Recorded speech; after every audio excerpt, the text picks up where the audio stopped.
Eh bien salut à tous, aujourd'hui on se retrouve pour une toute nouvelle critique, ou plutôt trois critiques voilà, de films, Le Garçon et le Héron, L'Enlèvement et Five Nights at Freddy's. Donc Le Garçon et le Héron L'Enlèvement sont déjà sortis ce 1er novembre et Five Nights at Freddy's sort ce 8 novembre, mais il y a eu voilà, des avant-premières pour Halloween notamment. Et donc je vais commencer directement par celui-ci. Voilà, on va faire par niveau, on va dire. Celui-ci est bon, je vais développer, mais n'est pas terrible. Mais les deux autres films dont je vais vous parler sont eux plutôt bons. Et donc moi j'avais pas forcément plus d'attentes que ça pour Five Nights at Freddy's, mais j'étais quand même très curieux parce que je suis un joueur un petit peu. Enfin, j'ai déjà joué aux différents jeux, pas tous. Parce que de toute façon c'est toujours le même concept, donc où tu dois survivre pendant quelques nuits, en gros, et du coup tu dois regarder les caméras, etc., éviter les animatronics qui essayent de te tuer. Et donc du coup moi j'étais assez curieux, et puis après je crois que j'avais vu la bande-annonce. En fait je sais même pas si j'avais vu, mais j'avais dû voir quelques moments, etc. Mais voilà, je suis curieux pour le côté, voilà, un mec enfermé dans une vieille pizzeria avec les animatronics, etc. Ça prend une petite ambiance, etc. Toujours sympa, surtout en cette période d'Halloween. Mais bon, je me dis bien qu'en film, je sais plus combien de temps il dure ouais, quasiment 1h50. Bon, évidemment, on va pas développer ça et on va te faire une histoire, etc. à côté, tout ça. Donc, à la limite, c'est le genre de film qui aurait pu passer en court-métrage, je suis en train de me dire. Mais vraiment faire une histoire et essayer de coller, d'apporter justement quelque chose. Bon, après, tu peux toujours essayer d'apporter quelque chose, mais là, moi, je trouve que ça marche vraiment pas. On va essayer de te développer donc un personnage qui est en recherche d'un travail, voilà, qui n'arrive pas à garder un travail vraiment longtemps en fait, parce qu'il est hanté par la disparition de son frère, et donc il se sent responsable de cette disparition. Et voilà, notamment au début du film, il a l'impression qu'il y a quelqu'un qui enlève, enfin, c'est vraiment des débuts du film, mais il y a un enlèvement et du coup il va se faire virer à cause de ça.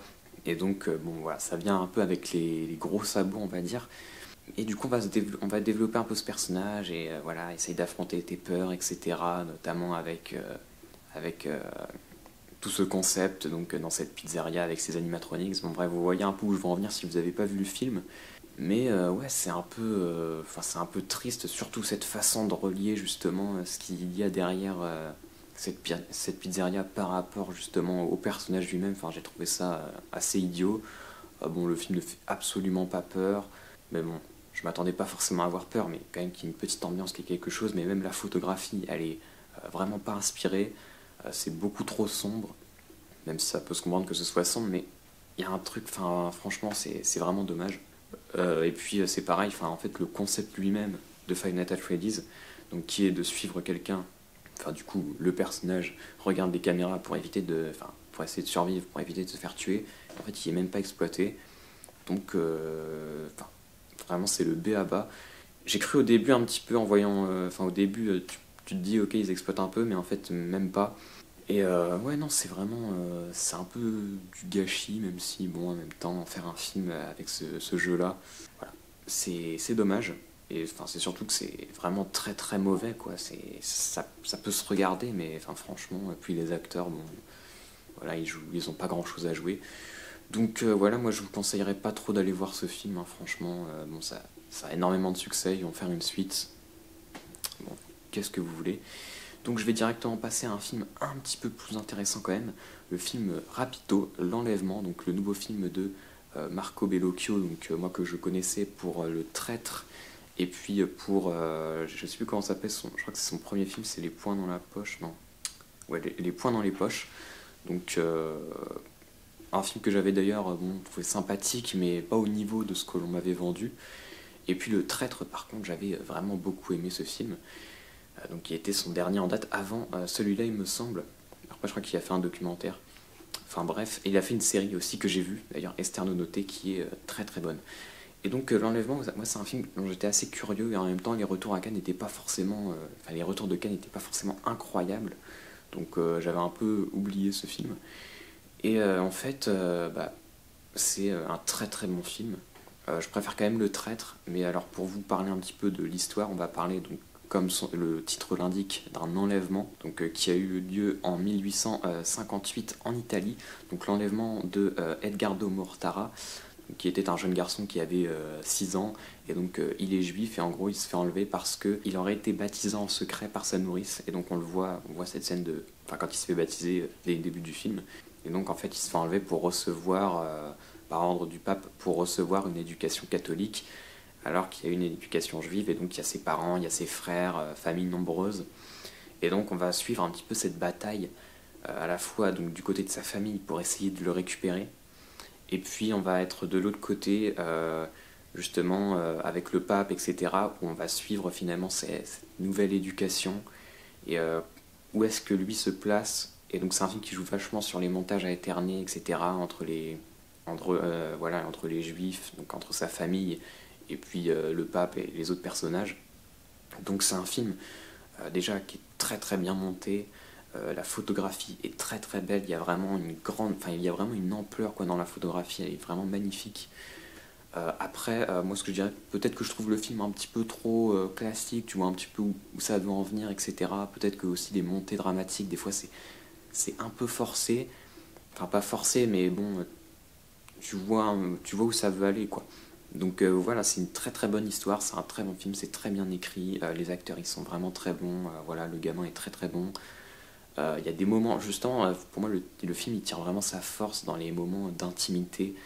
C'est-à-dire qu'il y a des moments, bon, évidemment il y a un enlèvement, donc ils sont pas d'accord, etc. Donc forcément. Mais bon, les parents peuvent, enfin sont limités, mais peuvent quand même aller voir leur fils parfois, etc. Mais il faut pas qu'ils leur parlent de leur religion, etc. Faut que maintenant faut qu'ils deviennent justement un catholique, et limite que sa famille aussi devienne catholique. Enfin, c'est en tout cas ce qu'on a dans la tête, le prêtre et les gens qui s'en suivent en dessous de lui. Et donc justement les moments où la famille revient pour lui parler, alors que lui justement il suit cette éducation catholique là, c'est vraiment des moments extrêmement forts dans le film, et pour moi c'est vraiment dans ces moments là que le film prend quelque part de l'ampleur. Donc dans ces moments d'intimité là, même des moments avec le prêtre, justement, parce qu'on va voir que Edgardo justement il se comporte très très bien et il est assez malin. Et du coup, tu as des moments avec le prêtre qui est quand même un sacré enfoiré, qui sont quand même assez, j'allais dire géniaux, qui sont pas géniaux, mais enfin, qui sont assez forts, quoi. Voilà, j'utiliserai ce mot-là. Donc l'enlèvement, moi, c'est un film que je vous recommande absolument.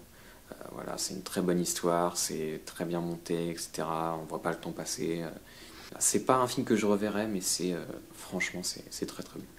Et donc ensuite, on en vient au nouveau film de Hayao Miyazaki, Le Garçon et le Héron, qui est un film que j'attendais vraiment vraiment beaucoup, parce que j'aime beaucoup Hayao Miyazaki, hein, généralement. Il y a pas mal de ses films que je considère vraiment comme des chefs-d'œuvre. Voilà, que ce soit Le Voyage de Chihiro, Princesse Mononoke. J'adore aussi Porco Rosso. Voilà, j'avais plus le titre en tête. Enfin, vraiment beaucoup de très. Enfin, généralement, c'est très très bon. Moi, il n'y a aucun film que j'aime pas de lui. Il y en a deux que j'ai pas encore vu, et du lourd d'ailleurs, parce que Le Château dans le ciel, notamment, je sais que c'est le préféré de beaucoup. Et j'ai pas vu non plus Pogno sur la falaise. Et j'ai rattrapé Le Château de Castigliolo, je sais plus, je dis de la merde. Cagliostro, voilà. Juste avant d'aller voir ce nouveau Miyazaki, qui est son premier film, et qui est d'ailleurs un film tout à fait sympathique, dont on parle jamais, mais franchement ça le fait plutôt bien, qui ressemble vachement d'ailleurs au Roi et l'Oiseau. C'est peut-être ce qui a fait aussi que tu vois pas trop encore l'identité de Miyazaki à travers ce premier film. Mais bref, du coup, Le Garçon et le Héron, que j'attendais beaucoup. Voilà, au Japon ils ont eu la chance de voir le film sans rien connaître, sans avoir vu de bande-annonce, etc., sans rien connaître du sujet. Donc nous, on a une bande-annonce, etc. Et voilà, en même temps, tu peux toujours être un petit peu surpris par Miyazaki. Et là, ouais, on a un film qui est tout à fait surprenant, qui est un film qui, je vois quand même, divise pas mal les gens. Moi, dans la salle, il y avait d'ailleurs il y avait forcément beaucoup d'enfants, enfin les parents avec leurs enfants, etc. Et je me dis, déjà, au bout d'une heure de film, je me suis dit, ok, bon, c'est clairement pas le genre de film qu'il faut aller voir avec ses enfants, je pense. Enfin, à la limite, il y a quelques scènes, etc. Mais globalement, c'est un film qui, déjà, rien qu'au niveau de la compréhension, va peut-être poser des petits problèmes chez certaines personnes, parce que c'est un film dans lequel il y a beaucoup de symbolisme. Alors déjà, je vais commencer par vous parler un petit peu de quoi ça parle.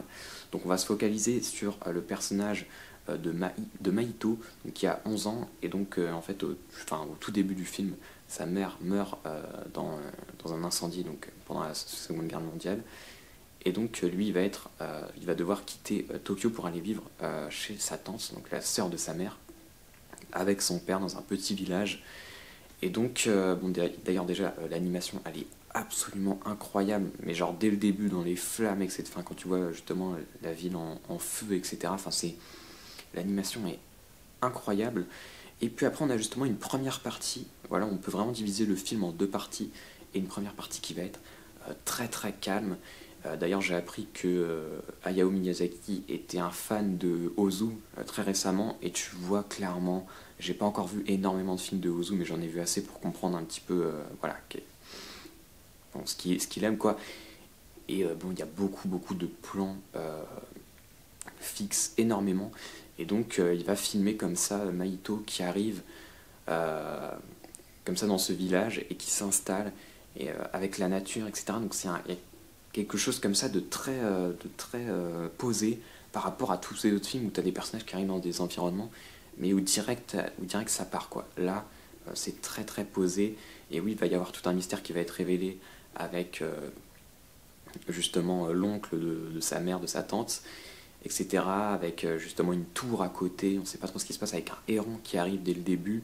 Comme ça, un héron qui s'approche dès que Mahito vient, alors qu'il n'a pas l'habitude de s'approcher comme ça d'habitude. Enfin bref. Du coup, voilà, on distille comme ça des petits trucs sur la première heure. Et évidemment, on va y aller plus en profondeur ensuite. Enfin, peut-être même au bout de 40-50 minutes. Et c'est là justement que le film a peut-être commencé à diviser, ou peut-être même dès le début. Hein. Je pense qu'il y a aussi, j'ai vu aussi des gens qui pouvaient un petit peu s'ennuyer sur cette première heure. Et personnellement, je crois que j'ai limite préféré cette partie-là, qui est, enfin, je sais pas en fait. Mais disons que la deuxième heure, elle est très forte en symbolisme. Donc, je pense qu'il faudrait limite, voilà, avoir le film sous la main et écrire, essayer de retenir des trucs, comparer. Ouais, rentrer dans la comparaison, il y a beaucoup justement de. D'ailleurs, j'ai même lu un truc qui disait qu'il y avait une référence à l'intégralité de ses films. Il y en a une évidente avec un personnage qui dit le vent se lève, donc évidemment une référence à son dernier film. Mais oui, après, t'as des petites références que tu peux voir aussi par rapport au voyage de Chihiro, etc. Et donc, voilà, t'as tout l'univers aussi forcément fantastique, donc on connaît à Hayao Miyazaki, donc là-dessus on n'est pas déçu forcément dans cette deuxième partie.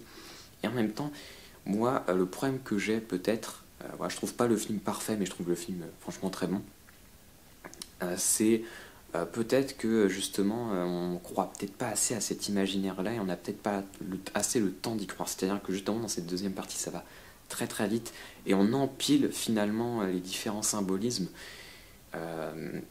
et du coup on s'y perd un petit peu. Et c'est pour ça que c'est un film qu'il faut revoir parce que c'est vraiment, il y a des clés, il faut vraiment le voir et voir ce film avec certaines clés pour, je pense, apprécier complètement.